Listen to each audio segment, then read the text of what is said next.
People who are sleeping less, and they've done these in these studies, they have deprived people. They're difficult studies to do. You got to get ethical approval, and you can't use large numbers of people, and they're expensive to run. So there's not loads and loads of them, but the studies that have been done are really, really clear. When you start to deprive people of sleep, first of all, they let them sleep as they normally would, and then they deprive them of an hour, or they do it in separate groups. So people who've just had 1 hour of sleep less than usual, or 3 hours of sleep less than usual, or 5 hours of sleep less than usual.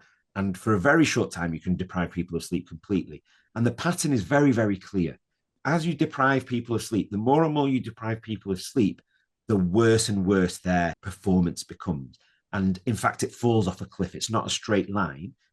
1 to 3 hours, it starts to decline in a relatively straight line. After that, it really falls off a cliff.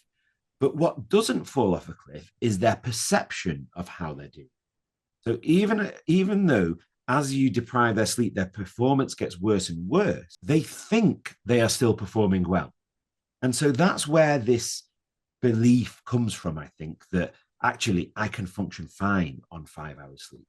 No, you can't. You think you can, but your performance is significantly worse.